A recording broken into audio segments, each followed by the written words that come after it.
우리가 잘 아는 소설가 이문열 씨가 1988년도에 올림픽이 있었던 그런 해죠. 그때 추락하는 것은 날개가 있다라는 그런 소설을 발표한 적이 있습니다. 추락하는데 날개가 있으면 왜 추락을 할까? 그것은 젊은이들 또는 단순한 낭만적인 사랑, 열정, 집착 이런 걸 뛰어넘어서 결국은 자기 한계 이상을 고집함으로 말미암아 추락하게 되는, 그런데 그 제목이 역설적인 그러한 내용이기도 하죠. 추락하는데 왜 날개가 있는데 왜 추락하냐?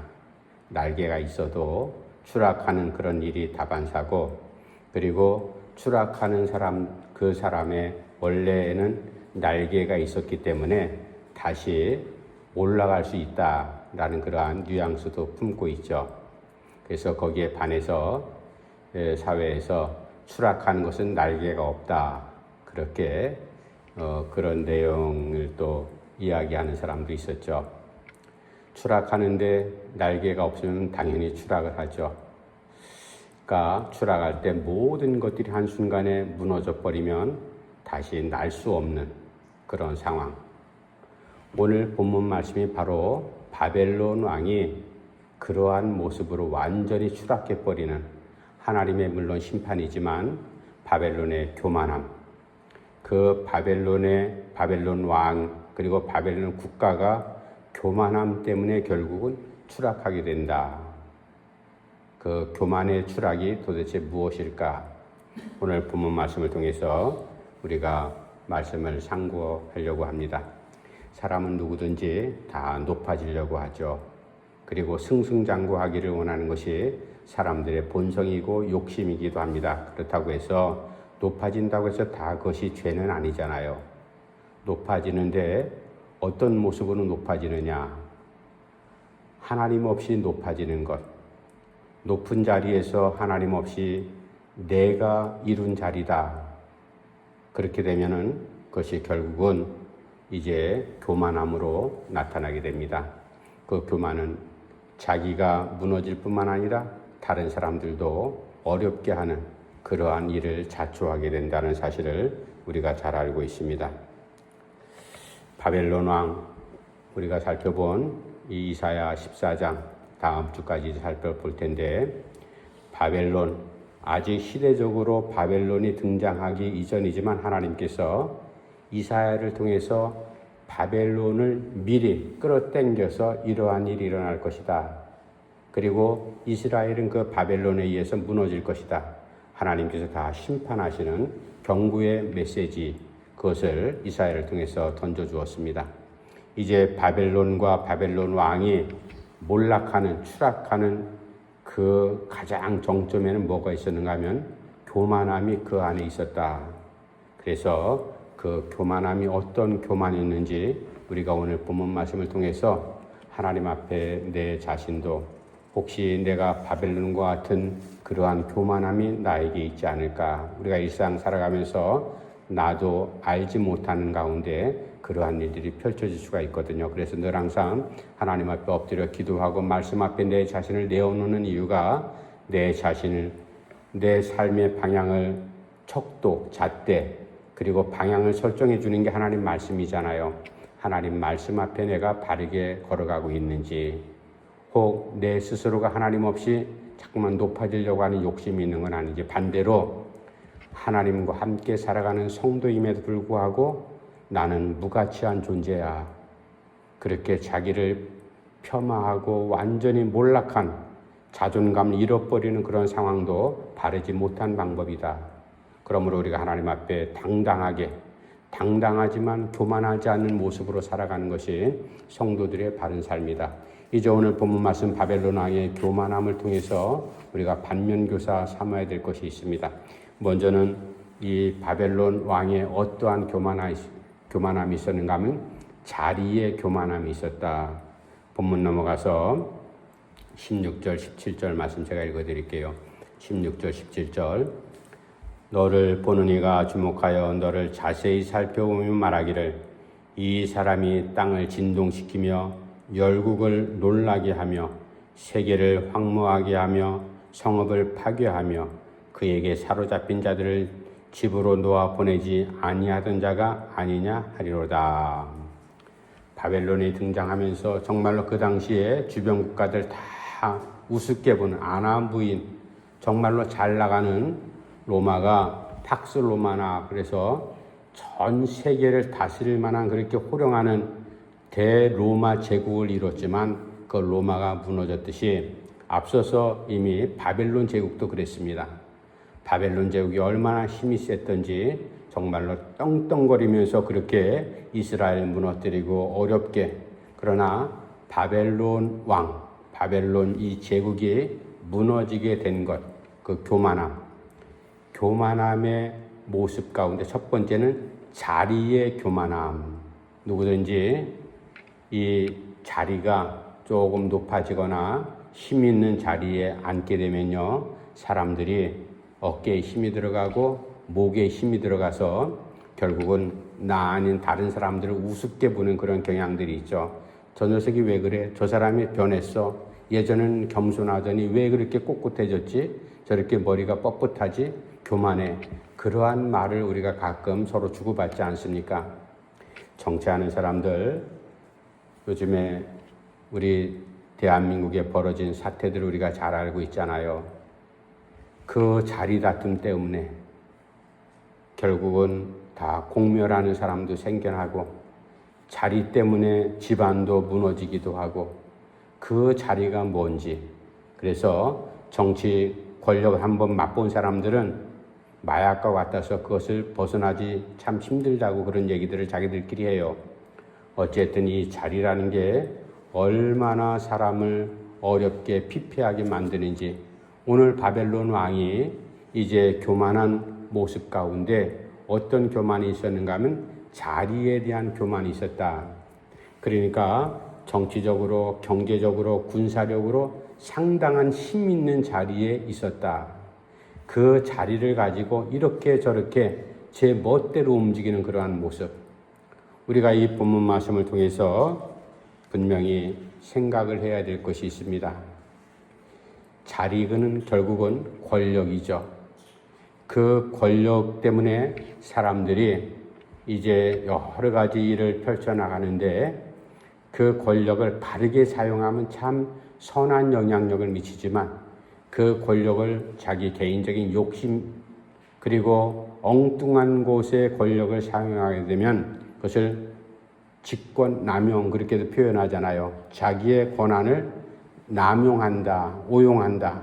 그러면 그 결과는 헤아릴 수 없을 정도로 상당히 혼란한 일을 자초하게 됩니다. 이제 이 민주사회에서 권력은 국민으로부터 나온다.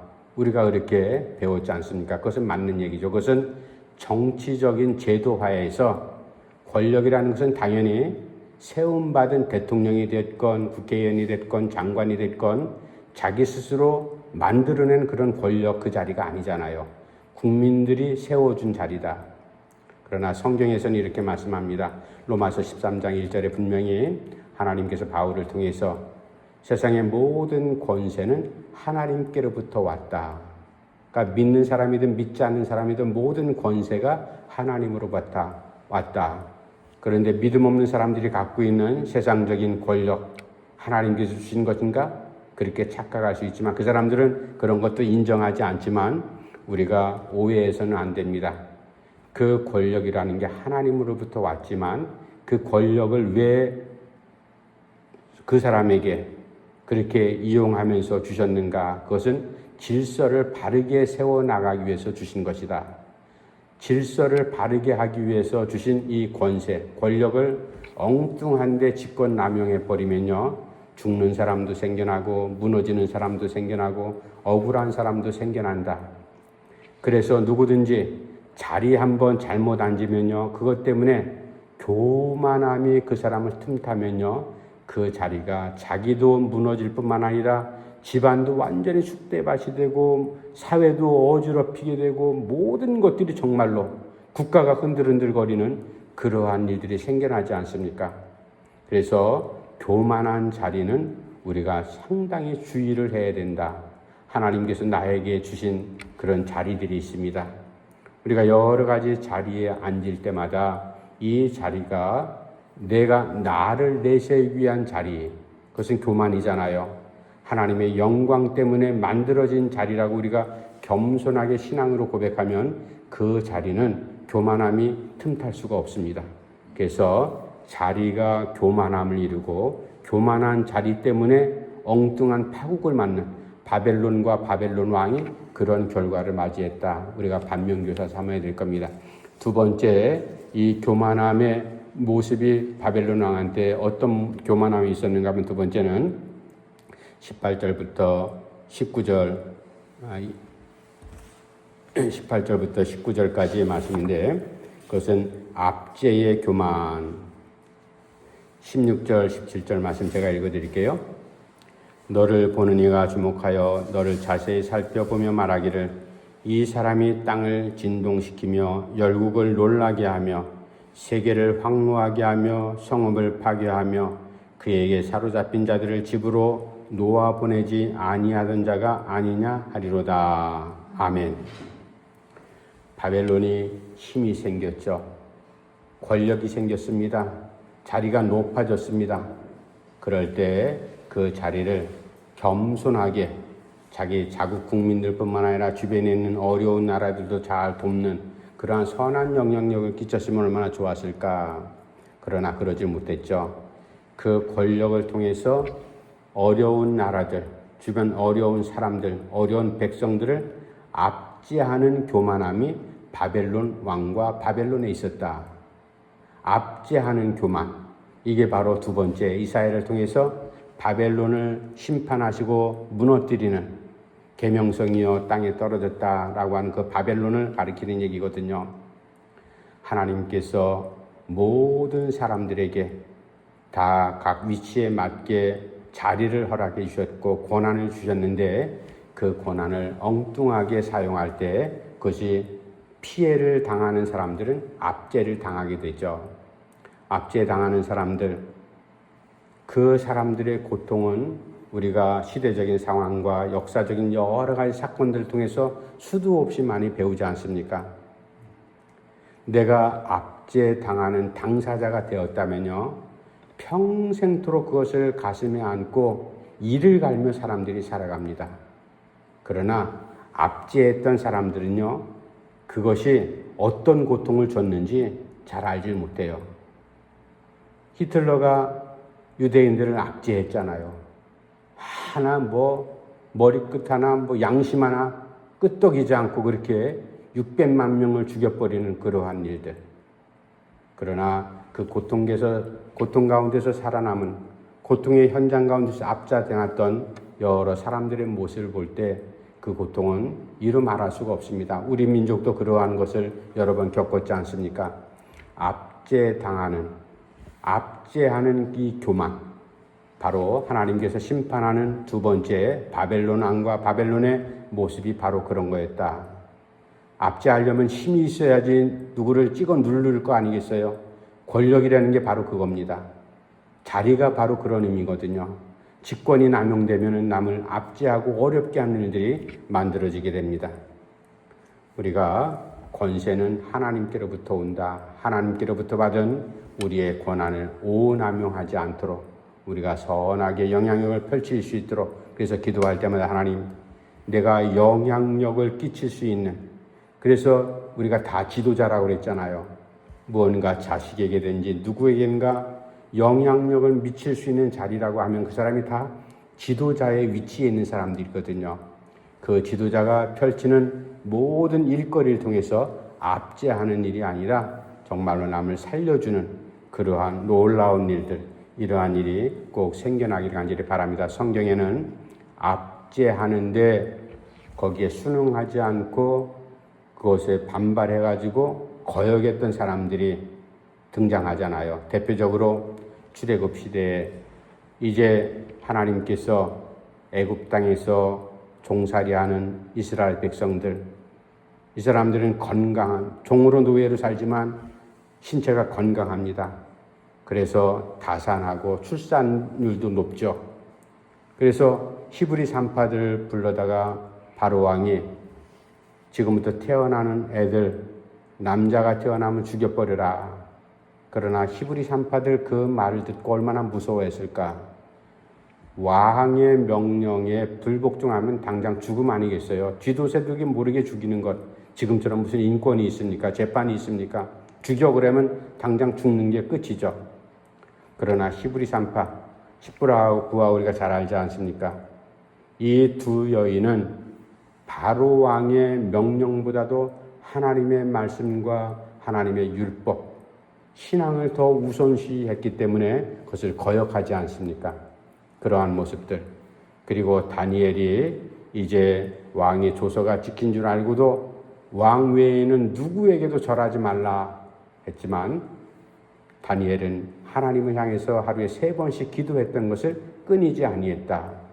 그리고 신약시대에 왔던 이제 예수님께서 부활하시고 나서 제자들이 오순절 성령 체험을 하고 완전히 새롭게 변하지 않습니까? 그때부터 주의 복음을 정말로 목숨을 다해서 그렇게 전하는 가운데 아나니아와 삽비라 사건 사도행전 5장에 나오는 사건이죠. 그 이후에 대제사장들과 사두개인들이 사도들을 불러다가 감옥에 집어넣어서 그리고 나서 이제 막 윽박지릅니다. 압제를 하는 거죠. 너희들은 다시는 나가서 예수의 옛자 이름도 꺼내지 말라. 그 이름으로 얘기하다가는 또 너희들이 경을 질 것이다. 그러나 이제 베드로를 비롯해서 사도들이 그렇게 고백하지 않습니까? 우리가 사람에게 순종하는 것보다 하나님 앞에 순종하는 것이 훨씬 낫다. 이러한 고백으로 그 압제를 항거했던 믿음의 사람들. 압제라는 말 자체가 바르지 못한 힘의 남용에 의해서 당하는 고통이거든요. 선한 영향력이 펼쳐진다면 얼마나 그것을 감사하고 찬양하고 박수치리고 그리고 동의해야 될 일이지만 압제는 분명히 좋은 게 아닙니다. 그래서 바벨론 왕에게 압제하는 이 교만이 있었다. 압제의 교만 때문에 이제 바벨론이 무너졌다. 혹 우리도 이제 혹 남에게 누군가에게 하나님께서 나에게 주신 것 가지고 압제하는 모습이 행여라도 생기지 않을까 늘 항상 조심해야 될 겁니다. 그래서 압제하는 교만이 아니라 겸손한 교만으로 남을 살리고 높이고 그리고 이제 북돋아주는 그러한 우리의 신앙의 모습이 우리 가운데 꼭 있어지길 바라고요. 마지막 3번째, 폭력의 교만 때문에 결국은 바벨론이 추락하는 그러한 교만의 모습이 있었다. 마지막 20절 말씀 제가 또 한번 읽어드릴게요. 20절 말씀. 내가 내 땅을 망하게 하였고 내 백성을 죽였으므로 그들과 함께 안장되지 못하리니 악을 행하는 자들의 후손은 영원히 이름이 불려지지 아니하리로다 할지라. 하나님께서 바벨론 왕한테 이렇게 경고합니다. 다른 주변 모든 왕들은 자기 집에서 편안하게 죽으면 그렇게 장사 지내고 그렇게 되지만 너는 죽으면 마지막이 스올, 지옥에 이제 가 있을 것이다. 정말로 치욕스러운 죽음을 내가 맞이할 것이다. 이사야를 통해서 하나님께서 말씀하고 주변 사람들이 이렇게 말합니다. 내가 내 땅을 망하게 하였고 내 백성을 죽인 장본인 아니냐. 어느 한 나라 왕이 자기 땅을 무너뜨리는, 물론 땅을 무너뜨릴 수는 있죠. 정치를 잘못하면. 그리고 자기 백성을 죽여버리는 그런 고약한 왕, 그런 왕들 많았거든요. 바로 바벨론 왕이 그러한 장본인 아니겠느냐. 땅을 무너뜨리고 자기 백성을 죽이는 것, 이게 폭력 아니고 뭐겠어요. 그래서 물론 이제 신앙이 한가했던 여러 역사적인 인물 가운데 비폭력주의자들이 있었고 폭력 앞에 한가하는 사람들이 있었죠. 폭력은 누가 봐도 그것은 바른 방법이 절대로 아니죠. 그래서 학교 다니는 학생들도 학폭이라는 그런 폭력 때문에 무너지는 그 학생의 청소년 시절, 그리고 그것을 후유증으로 평생 안고 살아가는 사람들, 그런 사람들도 있는데 어쨌든 폭력, 바벨론이 그러한 폭력의 교만함이 있었다. 여러분, 폭력이라는 것은 물리적인, 가시적인 폭력도 있지만 주먹을 쓰는 그러한 폭력도 있고 총칼로 사람을 압제하는 그런 폭력도 있지만 보이지 않는 그런 폭력도 있잖아요. 심리적인 폭력이 있습니다.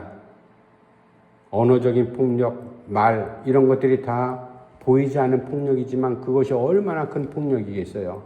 그러한 폭력을 사용하면서도 그것이 잘못된 줄 모르는 이 바벨론 왕의 그러한 모습들, 하나님께서 그것을 심판하십니다.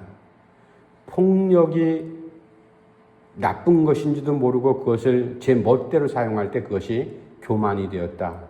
그 폭력의 교만은 바벨론이 무너지는 단초를 제공하는 그러한 모습이 되었던 것을 우리가 잘 알 수가 있습니다. 지난주에도 상고했지만 우리가 바벨론이라는 이 모습, 바벨론이 우리에게 주는 모습은 좋은 모습이 아니죠. 성경에서 바벨론은 정말로 하나님의 심판의 대상, 그리고 이름도 비슷한 바벨탑도 있잖아요. 교만, 스스로 높아지려고 하는 것들, 이런 것들은 다 하나님의 심판의 대상이었다. 그래서 결국은 추락하는 교만의 이러한 장본인의 모습, 첫 번째는 어떠한 추락하는 교만이 저들에게 있었는가 하면은 자리에 대한 교만, 그리고 남을 찍어 누르는, 조금 힘 있다고, 그리고 가진 게 있다고 찍어 눌러서 압제하는 그러한 교만. 폭력도 마찬가지죠. 가시적이거나 불가시적이거나 그렇게 남을 어렵게 해서 무너뜨리는, 전쟁도 그러한 것 중에 하나 아니겠습니까? 그러한 폭력을 이제 행할 때 결국은 내가 이겼다, 승리한다, 내가 제일이다 그렇게 교만 떨지 모르지만 잠깐입니다. 금방 완전히 무너져 버리는, 그래서 추락하는 교만은 결국은 추락할 수밖에 없다. 추락하는 것, 날개가 있다고 하지만 추락하는, 날개도 없이 추락하는 게 바로 교만이거든요. 이러한 교만, 우리가 이 말씀을 잘 마음에 아로새기면서 나에게도 이러한 교만이 살아나지 않도록 우리가 틈을 주지 않고 겸손한 모습으로, 예수님께서는 어려운 사람들을 어루만지시면서 그들을 위로하시고 일으켜 세우시고 살리시고 도우시고 소망을 주셨던 예수님의 손길, 우리가 잘 알지 않습니까? 그러나 바벨론, 그리고 고약한 이제 하나님을 경배하지 않는 그런 사람들, 인물들은 결국은 남을 어떻게 하든지 짓밟고 무너뜨리는 것이 저희들이 정당한 방법인 줄 알았지만, 그러나 섬김을 받으려고 오신 것이 아니라 섬기려고 오신 바로 예수님의 아름다운 모습, 우리가 그 모습을 닮아가면서 우리의 마음 가운데 온전히 예수님의 겸손의 모습이 자리 잡을 수 있도록 그렇게 믿음으로 살아가는 우리의 신앙의 발걸음이 꼭 되기를 간절히 바랍니다. 기도합시다. 하나님 아버지, 은혜를 감사함을 드립니다. 우리가 이사야 14장을 통해서 바벨론의 교만함, 바벨론의 폭력, 바벨론의 하나님의 실로 압제하는 모든 고약한 모습들 우리가 반면교사 삼기를 바랍니다. 하나님이여, 우리 가운데 교만함이 싹트는 것이 아니라 정말로 겸손함이 날마다 자라날 수 있도록 저희들을 주께서 인도해 주시옵소서. 자리 때문에, 권력 때문에 남을 어렵게 하는 일이 펼쳐지는 것이 아니라 우리가 하나님 앞에 기도하는 믿음 때문에, 신앙 때문에, 기도하는 것 때문에 남들을 돕고 일으켜 세우고 아버지 하나님 실로 손붙잡고 함께 믿음을 향해서, 소망을 향해서 걸어갈 수 있는 그러한 신앙의 아름다운 일꾼들이 될 수 있도록 저희들을 선하게 주장해 주시옵소서. 예수님의 이름으로 간절히 기도하옵나이다. 아멘.